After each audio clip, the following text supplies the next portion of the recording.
To kink or not to kink? That is the question, answered in the book Sexual Identities, the co-author of which is with us today in studio, David Ortmann. Sorry. David, welcome. Hi, David. How are you? I'm fine. Thanks for being on the show.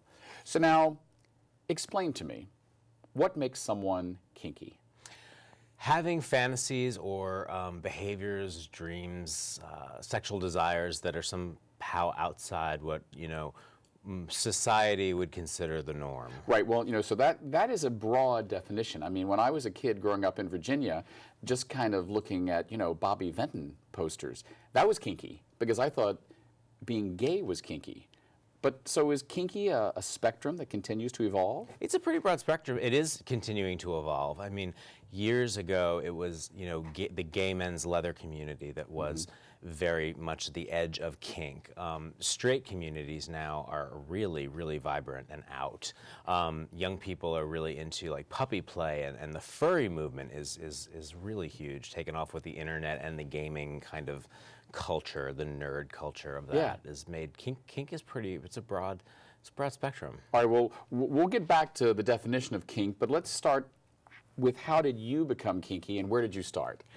From the time I was a little boy, I have to say that when spanking was portrayed on television, bondage was portrayed on television, Little House on the Prairie, any kind of cowboys and Indians, I was aroused, and this started from about 4, I'd say. So I think I pretty much came into the world with my So you knew you were kinky at the same time you knew you were gay? I didn't know I was gay till later. I knew I was different than other boys. I didn't know what that meant. So yeah, I was kind of kinky. And where was that? Where was that? Yeah. New Jersey. New Jersey. And when did you come to San Francisco? 1995. I was 25. Right. So now, sexual outsiders, is that purposeful? I mean, do you consider the people that you talk about in this book and yourself an outsider? I think just by the nature of what we consider like heteronormative sexual behavior, monogamous, missionary position, very tame, agreeable. I think we're all sexual outsiders in a way. Yes, this book starts with an email that you got from someone who clearly felt very guilty just because they were having these fantasies. Do you think a lot of people still have guilt over their sexual fantasies, even in 2014? Oh, I think so, sure. I mean, we have medical communities and religious communities that make our sexual desires a pathology or illegal. I mean, we're not far away from sodomy laws and other such, behaviors like scat, for example, which are considered by some people to be pretty extreme. I mean, you can be really persecuted in most states for just possessing scat erotica. So there are states where being quote unquote kinky is against the law for both gay people and straight people. You can lose your apartment, your kids, your job. Now, this is a book that has a lot of your personal experience in it. How difficult was it to write? I mean, you're putting it all out there. It is all out there, isn't it? It wasn't hard to write. It wasn't hard to write. First of all, I had an amazing co-author. Richard and I are an amazing team in this. Richard Sprott. Richard Sprott, yeah. And he brought a research talent to this that I just don't have. I'm a clinician and a storyteller and writer. So we balance each other really well.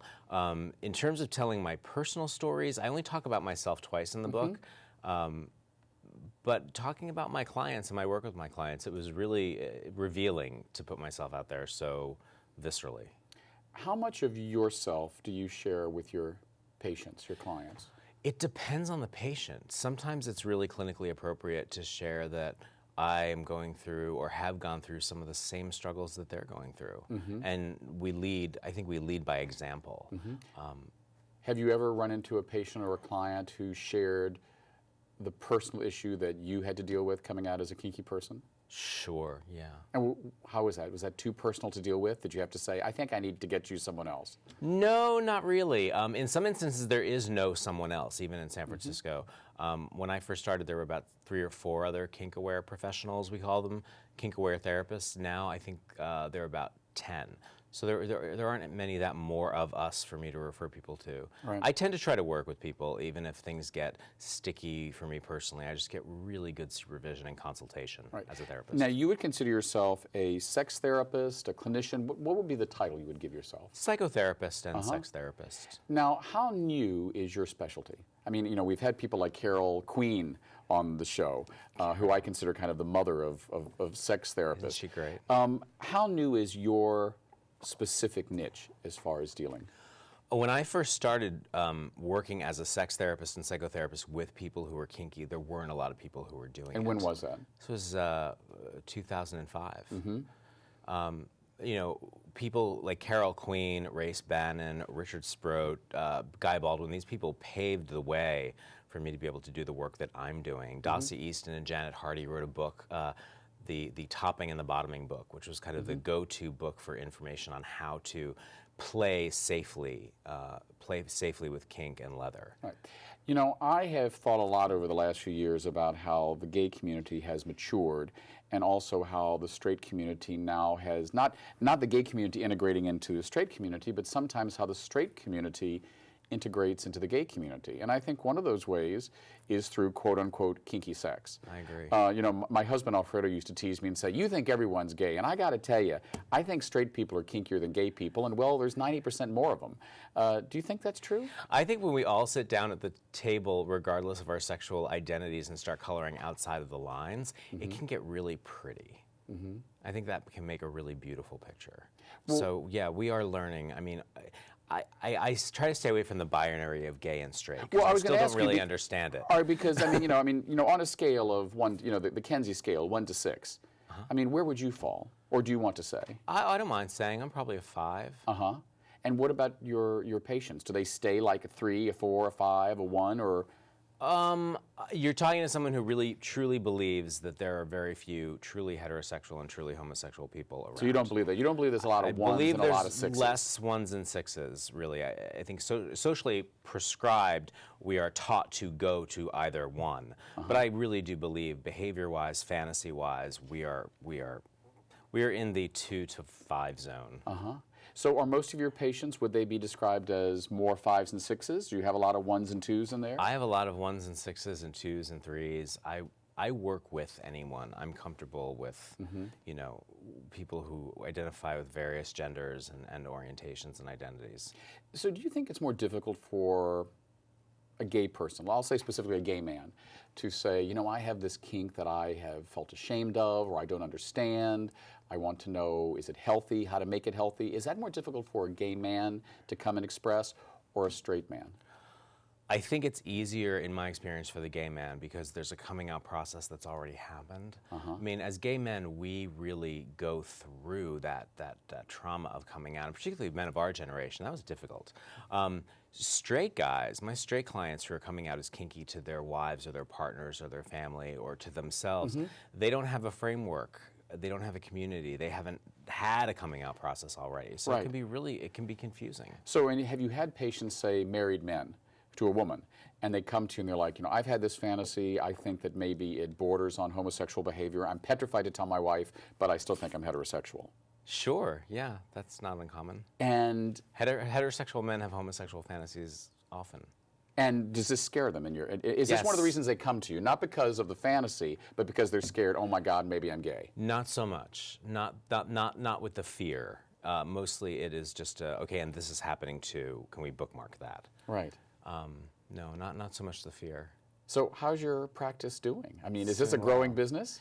It is. It's hard in San Francisco because you'd think that there'd be a lot of people who have a sex affirmative open mind about kind of fringe sexuality, alternative sexuality, but there aren't many practicing therapists who do what I do. There's probably about 10 of us. Well, and I understand now you're about to take a bite out of the Big Apple. You're moving. Yes. Tell us about that. And why New York? Come on, you've been in San Francisco a long time. I love New York so much. It's my other favorite city. I mean, San Francisco and New York are like bookends on the country to me. I've wanted to live in New York since I was 7. my parents growing up, we didn't have a lot of money, but every Christmas or holiday season, they would take us to New York to see a show. And my sister was always ready to go home, and I never wanted to go home. I wanted to stay in New York. And it's kind of family folklore right now that I would just get very stubborn and we're staying in New York. And one vivid memory I have is walking down 8th Avenue and I think 42nd, and I saw, it was this late 70s, this prostitute in these thigh-high white vinyl boots, and it was way snowy out. And I went up to her and I was like, knocked her on her thigh, and I'm like, "Are you cold? Do you want my mittens?" Me giving my mittens to a hooker, like family story. Incidentally, I told that story to one of my lovers who is in fact an escort, and I said, "Would you like my mittens?" Was that part of the kinky fantasy, or were you just being kind? I was just being cocky, you know. Yeah, I didn't know if I was get going to get spanked or. Yeah. You know, So, which city's kinkier, New York or San Francisco? San Francisco is more out, certainly. I think in terms of the freedom of sexual expression here is really something I think it's easy to take for granted. Yeah. New York's a little more shut down, although you know therapy is more of a part of the fiber of New York City. It's seen as a way of life that going to therapy is like going to the gym. Right. Now, all kidding aside, do you think that there is actually, would you call it kink phobia or BDSM phobia within the gay community?